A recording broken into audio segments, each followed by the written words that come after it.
نحمده ونصلي على رسوله الكريم أما بعد فأعوذ بالله من الشيطان الرجيم بسم الله الرحمن الرحيم وجعلت له مالا ممدودا وبنين شهودا صدق الله العظيم۔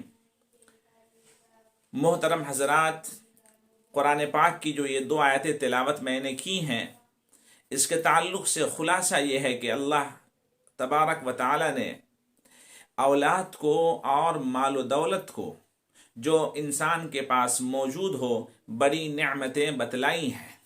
والدین کے اوپر بال بچوں کے، اولاد کے کیا حقوق ہیں، کیا ذمہ داریاں ہیں، آپ کی خدمت میں اس کو پیش کرنے کی سعادت حاصل کر رہا ہوں۔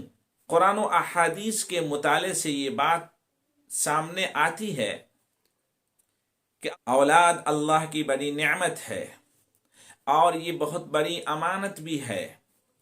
اللہ تبارک و تعالی نے جنہیں اولاد سے نوازا ہے، بہت خوش قسمت انسان ہے کہ ان کی اولاد ان کے سامنے موجود ہو، مال و دولت اس کے پاس موجود ہو۔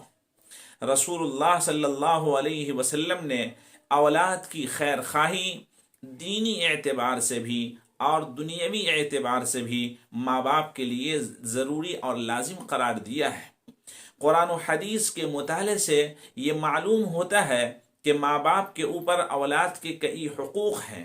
سب سے پہلی چیز، جب پیدائش ہو جائے تو اس کے بائیں کان میں اذان کہی جائے، داہنے کان میں اقامت کہی جائے، تکبیر کہی جائے۔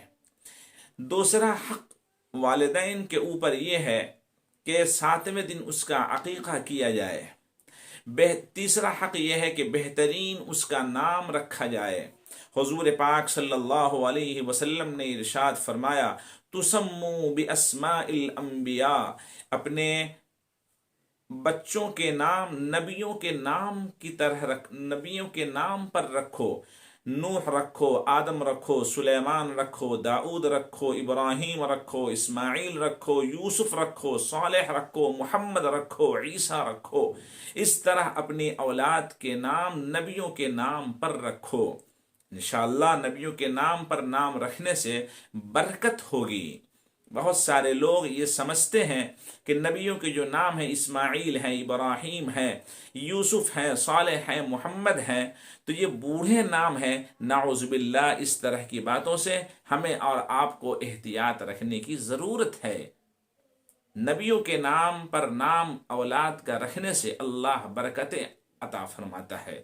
حضور پاک صلی اللہ علیہ وسلم نے ارشاد فرمایا، احب الاسماء الی اللہ تعالی عبد اللہ و عبد الرحمن، اللہ کے نزدیک سب سے پسندیدہ نام عبداللہ، عبد الرحمن، یہ اس طرح کے نام ہیں کہ اللہ کے صفاتی نام کے ساتھ عبد، بندگی کا اظہار ہو، اس طرح نام رکھ دیا جائے۔ حضور پاک صلی اللہ علیہ وآلہ وسلم نے اسلامی نام رکھ دینے کے بعد دوسرے الگ طرح کے ناموں سے پکارنے سے منع فرمایا ہے، اور قرآن نے بھی اس طرح کے نام لینے سے منع فرمایا ہے۔ بئس الاسم الفسوق بعد الایمان ومن لم يتب فاولئک هم الظالمون، اسلامی نام کے بعد کسی کا فاسقانہ نام رکھنا، اس سے پکارنا، اس سے یاد کرنا، یہ بہت برا عمل ہے، یہ خراب عمل ہے۔ جب بولنے کے قابل ہو جائے تو اس کی زبان سے اچھے الفاظ نکلوائے جائیں، خاص طور پر اللہ کا نام اس کی زبان سے ادا کرائے جائیں۔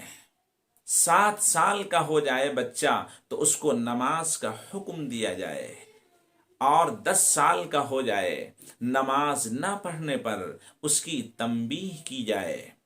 اسی طرح اولاد کی صحیح تعلیم اور تربیت کا انتظام کیا جائے۔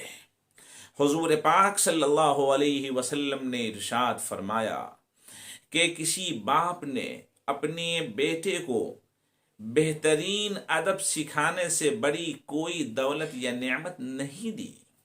اس سے پتہ چلا کہ انسان کا اپنی اولاد کو بہترین تعلیم و تربیت سکھلا دینا، اس کا انتظام کر دینا، یہ سب سے بڑا اس کے لیے ہدیہ اور تحفہ ہے۔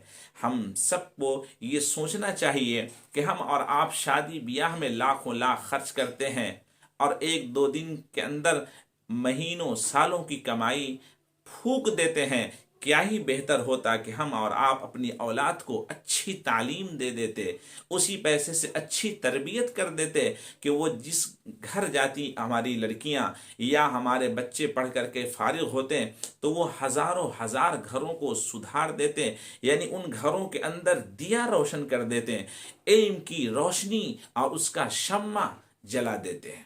ہمیں اور آپ کو سوچنے کی ضرورت ہے۔ اسی طرح خلاصہ حدیث کا یہ ہے کہ جب شادی کا وقت ہو جائے، شادی کی عمر کو پہنچ جائے اولاد اور مناسب رشتہ مل جائے تو بہترین رشتے پر لبیک کہہ دینا چاہیے اور اس کا مناسب وقت پر نکاح کر دینا چاہیے۔ اگر مناسب رشتہ مل جائے، شادی کا وقت ہو جائے، ماں باپ نے تاخیر کی شادی میں، اگر خدا نخواستہ ان سے کوئی گناہ سرزد ہو جاتا ہے فَإِنَّمَا إِثْمُهُ عَلَىٰ أَبِي، آقا صلی اللہ علیہ وسلم نے فرمایا کہ ان اولاد کے گناہوں کا اثر ان کے والدین کے اوپر ہوگا۔ ہمیں امید ہے کہ ہم اور آپ ان باتوں کی طرف توجہ دیں گے اور جو حقوق اولاد کے، بچوں کے ماں باپ کے اوپر عائد ہوتے ہیں ان حقوق کی طرف ہم اور آپ توجہ دیں گے۔ بہت سارے حضرات نے ویڈیو بنانے سے پہلے ہم سے دعا کی درخواست کی ہے، جن کے گود ابھی نہیں بھر سکے ہیں، خوشیاں زندگی میں نہیں آئی ہیں، ماسٹر حافظ توصیف عالم صاحب، اسی طرح محمد عزیز یوسف صاحب، اور اس طرح بہت سارے حضرات ہیں۔ اللہ تبارک و تعالی تمام ان حضرات کو خوشیوں سے نوازے جن کے گھروں میں اب تک اولاد کی خوشیاں نہیں آئی ہیں۔ اللہ تبارک و تعالی حضور پاک صلی اللہ علیہ وسلم کے صدقے طفیل پوری دنیا میں امن و سکون عطا فرمائے۔ وآخر دعوانا ان الحمد للہ رب العالمین۔